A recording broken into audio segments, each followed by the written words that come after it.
The latest college football rankings are on the street. Mark Rogers TV here to break it down from the Big Ten perspective. It's the messy situation across the country in the Big Ten with 4 teams ranked in the top 8 and the number 2 and 3 teams not controlling its own destiny, talking Ohio State and Michigan. So again, the Buckeyes at number 2, they rise from number 5, 3 spots because of all the upsets over the weekend. Michigan at number 3, Wisconsin at 7, a notch behind Washington, and Penn State at number 8. So let's run through the likely scenarios and what I believe will happen or should happen in these situations. Okay, Michigan, despite the loss at Iowa and despite being 1 spot behind Ohio State, of course, has the Buckeyes in Columbus without Wilton Speight most likely at quarterback.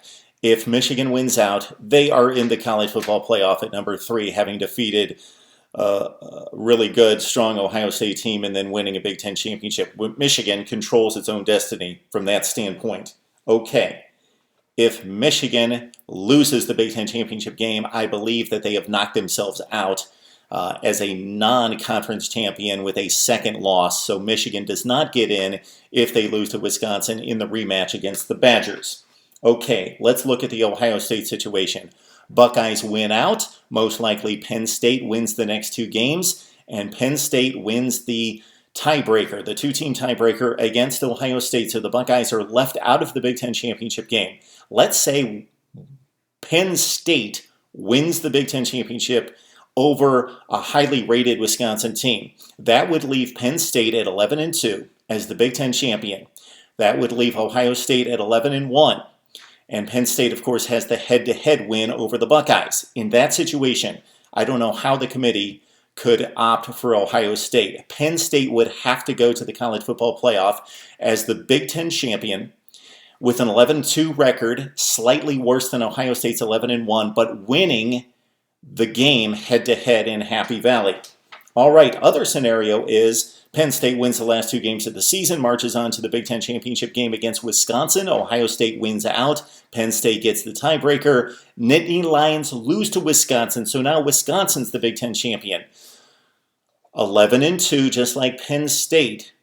Ohio State, a non-division winner, sitting at home. But the difference is that despite the Badgers winning the Big Ten championship, they lost the head-to-head at home against Ohio State. In that situation, I'm going for the precedent to be set that a non-Big Ten champion or conference champion makes the college football playoff. So the Buckeyes have it 11-1 over 11-2 for Wisconsin, plus they won the head-to-head. I think that slightly trumps the conference championship for Wisconsin. My thought on that one. If Wisconsin wins the Big Ten championship otherwise, let's say they win it over Michigan. If the Wolverines win out and defeat the Buckeyes, then Wisconsin at 11-2, regardless of what happens around the country, should be in. Ohio State is an interesting player in this domino effect because consider this. The Buckeyes sit at number 2. They beat Michigan State. Then they defeat a Michigan team that, say, is still number 3 in the country. So if you're the number 2 team in the country, and you finish out your season by winning 2 games and defeating the number 3 team in the country, so adding to your resume.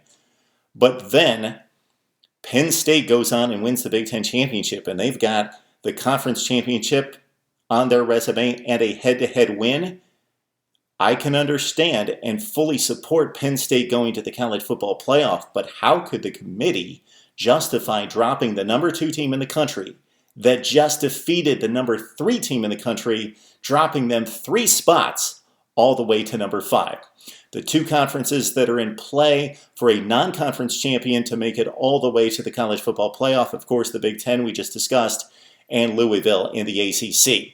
Give us your scenarios, play them out, serve up your questions. Let's debate this thing together right here on Mark Rogers TV.